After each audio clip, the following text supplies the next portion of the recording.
The spot price just got exposed because right now the silver market is splitting into two different realities at the same time. On paper, Western markets are still flashing around $71 an ounce. But in physical markets across Asia, silver is already trading deep into triple digits. Japan is seeing 130, Kuwait is seeing 106, China is being reported at over 100. That gap isn't volatility. That gap is a market confessing it can't stay honest anymore. And here's the part nobody is saying out loud. When one market says 71 and another says 130, it means the price isn't a price anymore. It's a story, a controlled number. And if you've ever thought silver is just some boring metal, this is where it becomes your problem. Because the moment the world can't agree on what something is worth, every contract priced off that number starts to wobble. Then the system tried to stop it with what's being called a margin nuke, and it still didn't hold.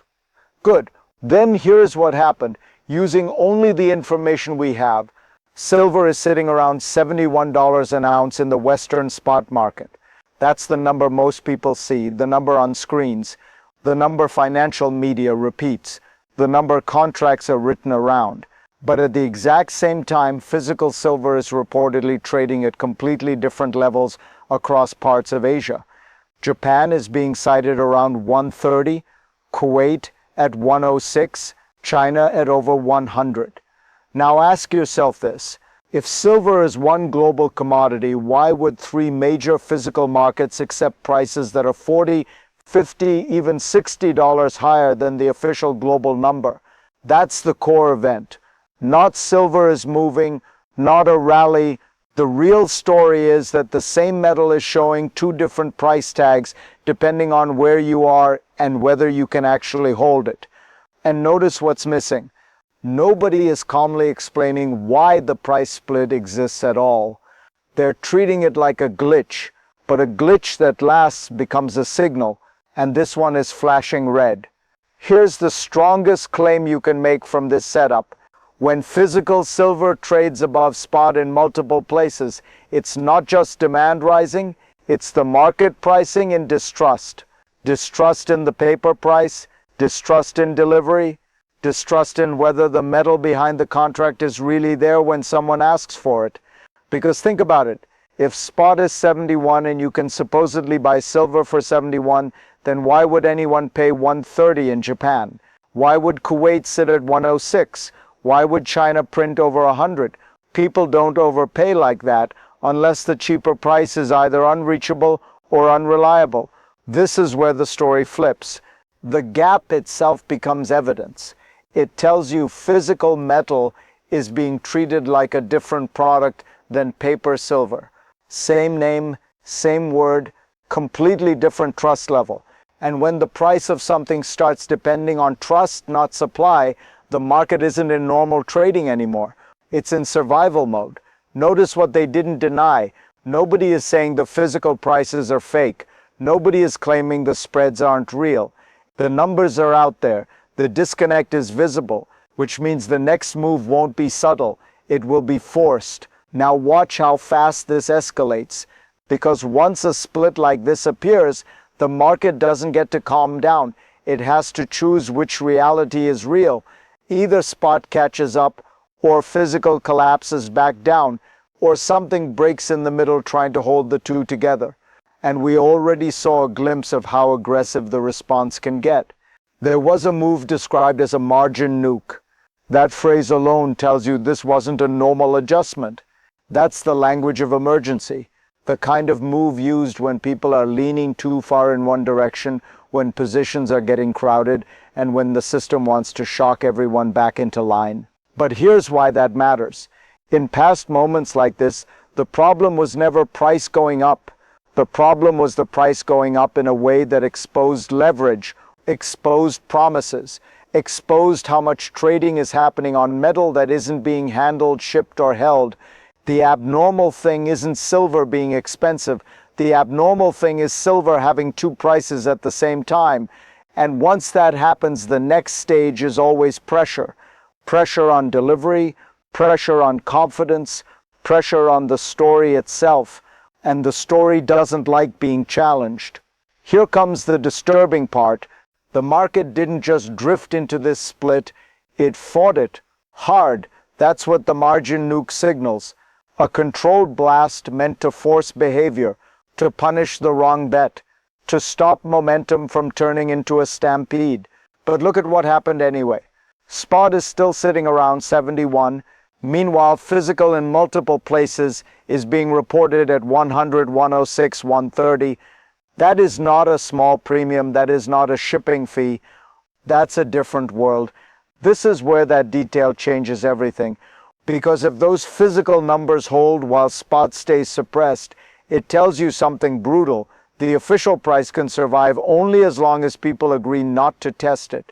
The moment enough buyers insist on real metal, in real hand, at real volume, the spot number starts looking less like a price and more like a ceiling. And notice the contradiction. If the market is truly free, prices should converge. Arbitrage should close the gap. Traders should buy the cheap one and sell the expensive one until it's solved. So why is the gap still there? Because you can't arbitrage what you can't deliver. And that's when a market stops being a market. It becomes a stress test. Now the mini crises start stacking. First you have the screen price, around 71, stable enough to feel normal. Second, you have the physical numbers being reported across Asia, Japan 130, Kuwait 106, China over 100. Third, you have the system reaching for an emergency tool, what's being called a margin nuke, trying to slam the brakes. And all of that is happening at once. That's not a trend. That's pressure meeting resistance. Because when the price you see and the price you pay split apart, every decision gets harder. Buyers hesitate, sellers tighten, everyone starts looking over their shoulder. This is where the story flips again. The market starts behaving like it's running out of time.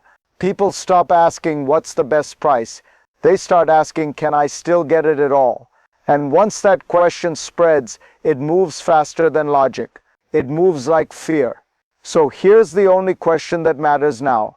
Imagine what this feels like on the ground. You're not watching a chart. You're trying to buy something real. And the price you were told is the price suddenly doesn't exist when you reach for it.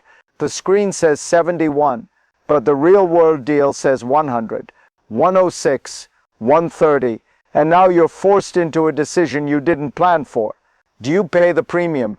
Do you walk away and risk coming back to an even higher number? Or do you realize the premium itself is the warning? Because for ordinary people, this isn't about silver. It's about what silver represents.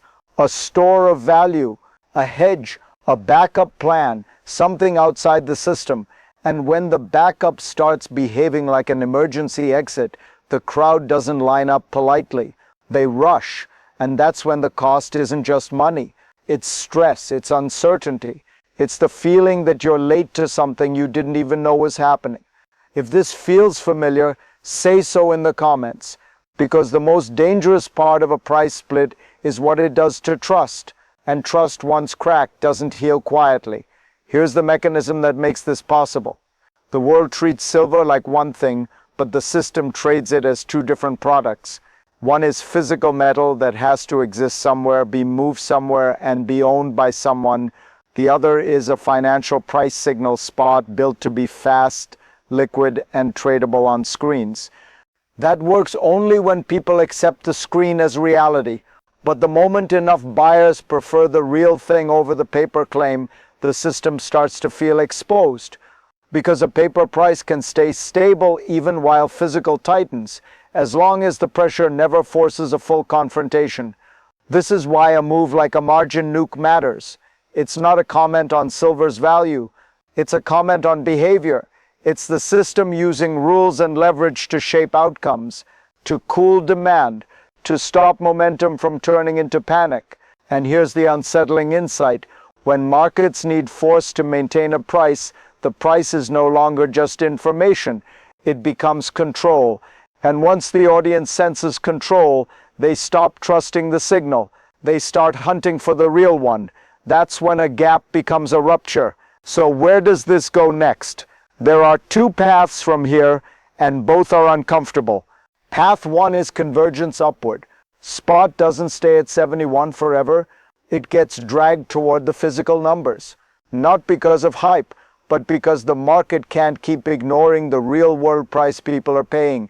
Japan at 130, Kuwait at 106, China over 100. The paper number eventually has to admit what the physical market is already shouting. Path 2 is crackdown. The system leans harder into control.